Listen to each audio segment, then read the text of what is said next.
Good morning to you, sir. So, joining us now, basketball legend, NBA analyst, Mr. Charles Barkley. Good morning to you, sir. I really appreciate you joining us. Of course, Don. Thank you guys for having me.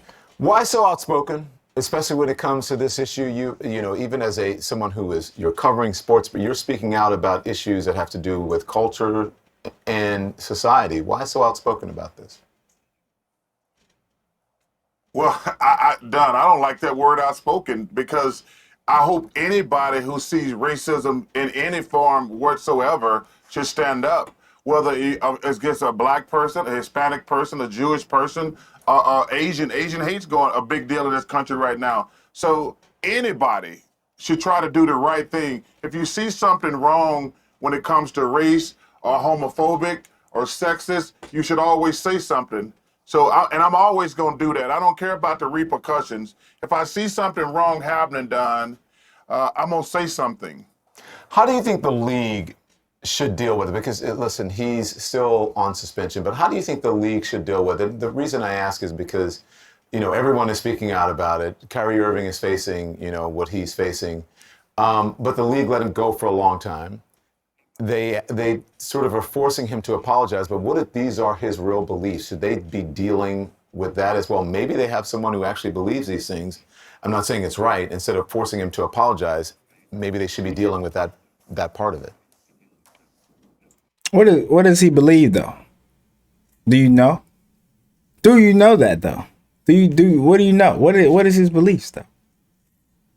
I like how people assume they know what going on in Kyrie's head.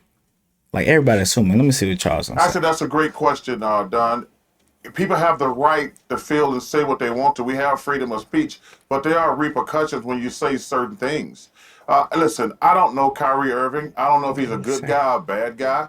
I think he's been suspended, rightfully so, and I think he should come back and play in the NBA. But, you know, that's a really slippery slope because, you know, people always talk about freedom of speech, freedom of effect, or you say whatever you want to, but there are repercussions. I mean, and he's paying for that right now, but this thing with free speech has really gotten out of hand, Don. I mean, you just can't go around insulting people and think it's okay just because it's freedom of speech. Well, people say, well, listen, if I don't get to say what I say, it's cancel culture. And I don't know if you probably do not agree with that. You know, I don't like use the term council culture because I don't want anybody counsel. But you should be called to the carpet if you said something wrong. You know, I don't believe somebody should. You know, I ain't mean cut Charles off, but I want to say this before I forget. I agree with his premise of what he's saying. And he hasn't really touched on Kyrie at all like I was expecting him to. And I almost feel like Don is almost baiting something from Barkley. I feel like he's really baiting right now. But we're gonna see. We're gonna see. Charles, he's not really playing like super neutral. Like he's definitely like against Kyrie right now, but he's kind of playing like defense a little bit. Lose their job or things like that. But you should be called out if you said something stupid. Hey, I've been called out many times. I agree with that in a general sense. I do, but I feel like that doesn't apply to this situation. Very few people are canceled. Let's be honest and realistic. Yeah, that's a good point. Can I ask something real quick that I didn't think? Did you? Maybe you didn't see it, That's so you not might true. not be able to answer. Did you see SNL? People get canceled all the time. Dave Chappelle, his monologue.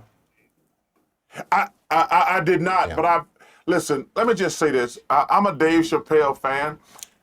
I have a really strict line on racism, sexism, homophobic, things like that.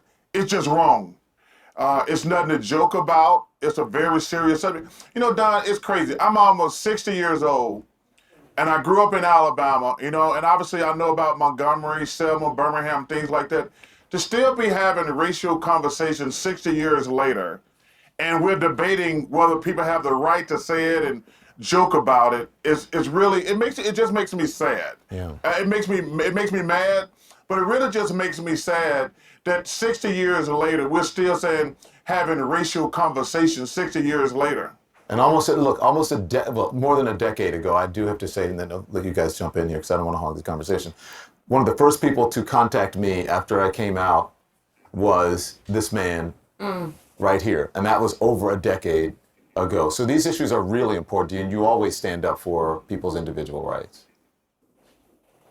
Well, Don, first of all, one thing that always has disturbed me as a black person, which really bothers me about the Kyrie Irving situation and the Kanye West situation. First of all, being black in America is already hard enough. And for us to go at other ethnic groups just makes things worse because it's hard enough being black. And one thing that's always disappointed me, black people treat gay people, we are the worst when it comes to treating gay people. And that's one thing growing up, it really always bothers me. And I want to reach out to you and all my gay friends, all my transgender friends, and tell you, man, I got nothing but love and respect for you. I want you to be you. And I wanted you to know that day, because I understand being black, what it's like being gay, because you get mistreated, and it's really unfortunate and sad and stupid to be How did honest we with get you. here? Charles, you mentioned your home state of Alabama. We both share Thank that. you for that, by the way. Sorry. Yeah, that's a lovely. I'm glad you pointed that out. Obviously, you're an Auburn fan. I'm an Alabama fan, so we disagree there. But you live in Arizona now, and I wonder what you make of the election results that we've been talking about this morning and what happened. I'm gonna stop it right there because I feel like now we get on some other stuff. I really came here for his reaction to Dave and Chappelle, and he didn't even watch the Chappelle. But I think I got enough information to talk just based off what he said and what he was saying about Kyrie. And so I agree with him in the general sense. If somebody says something that is wrong, you should be called out on it. I agree with that. That is 100% factual, and that makes sense, right? It makes sense. He doesn't agree with cancel culture. Me neither. That makes sense.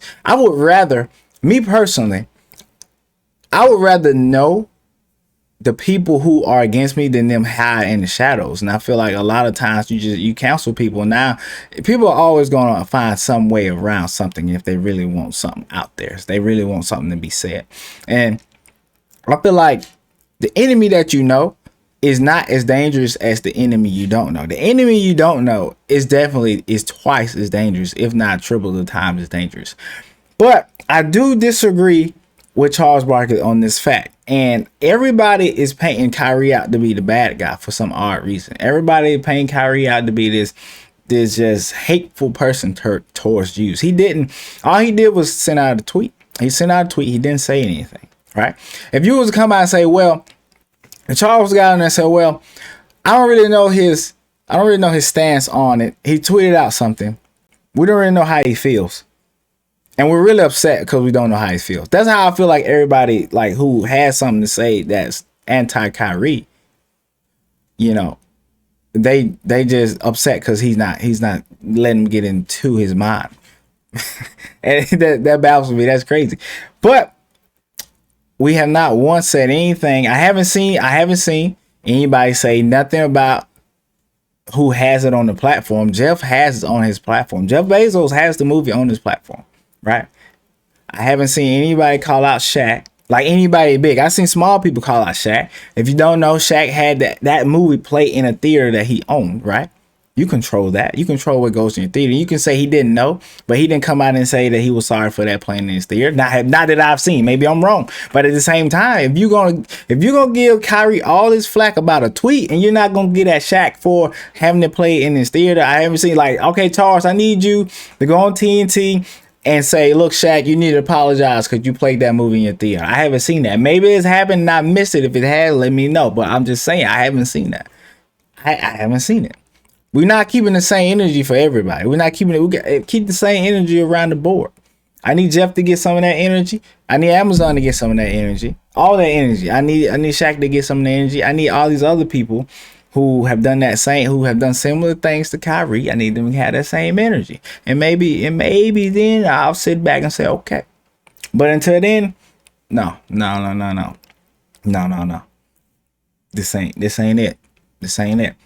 So I disagree with that point. But I will say this about Charles Barkley. I will say this. I have always respected the fact that he's going to say what he going to get what he has to say off his chest, whether that's right or wrong. And I can respect that. For sure. I can respect that. Don't always agree with what he says at all, but sometimes I do. And I can respect that. Like I said, my personal opinion, I would rather you tell me how you feel than for you to just hide it, because then I don't know what to think about you. So That's just my opinion. Let me know what y'all think down below. I see y'all in the next one.